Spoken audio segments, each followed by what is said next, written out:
Je peux être dans n'importe quel pays en Afrique avec le respect des normes de conformité, de lutte contre le blanchiment et avoir accès à des rails de paiement internationaux.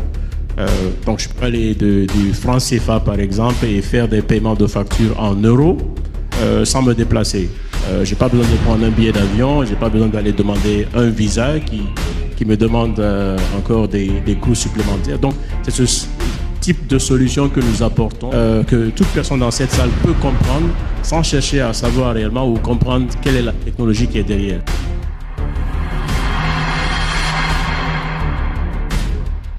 Quels sont donc les cas d'usage aujourd'hui des stablecoins sur le continent?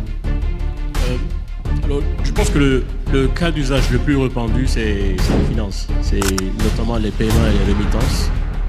Tout à l'heure, il y a Rafi ou de BNB qui vous a dit qu'ils sont en train de regarder des solutions de compensation avec les stablecoins. Et c'est exactement l'un des cas d'usage les plus répandus aujourd'hui. Certainement, il y a des personnes ici qui ont bénéficié de ces solutions sans le savoir. Et c'est ce qui mène à rappeler, comme je l'avais rappelé hier, c'est qu'il faut qu'on arrête de se concentrer sur la technologie. Parce qu'aujourd'hui, dans la salle, si on se met à parler de blockchain, smart contract, tokenization, il y a beaucoup de gens qui ne vont pas le comprendre. Mais quand j'ouvre un compte bancaire, je m'en fous de savoir quelle est la technologie qui est derrière. Je veux juste savoir si mon argent est en sécurité et quand je fais mes transferts, est-ce que mon argent arrive. Donc je pense que les stablecoins, la blockchain, elles sont là.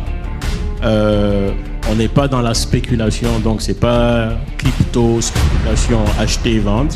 On est en train d'adresser des réels problèmes qui sont des problèmes de paiement, qui sont des problèmes d'épargne, donc de perte de valeur, qui sont des problèmes de tous les jours de tout le monde. Donc ça ne s'adresse pas à des cibles particulières, ça s'adresse à tout le monde. Toute personne qui utilise un compte mobile money, qui utilise un compte bancaire, peut utiliser des solutions sur la blockchain et avec beaucoup plus d'avantages. Donc, évitons de parler trop de la technologie, mais concentrons-nous sur les avantages. Et sur ces avantages, ce que nous avons identifié avec Bédou, c'est de permettre aux Africains d'avoir accès au marché international, donc au marché financier international. Je peux être dans n'importe quel pays en Afrique avec le respect des normes de conformité, de lutte contre le blanchiment, et avoir accès à des rails de paiement internationaux. Donc je peux aller du franc CFA par exemple et faire des paiements de factures en euros sans me déplacer. J'ai pas besoin de prendre un billet d'avion, j'ai pas besoin d'aller demander un visa qui me demande encore des coûts supplémentaires. Donc c'est ce type de solution que nous apportons, que toute personne dans cette salle peut comprendre sans chercher à savoir réellement ou comprendre quelle est la technologie qui est derrière. Parce que si je demande à n'importe qui de me dire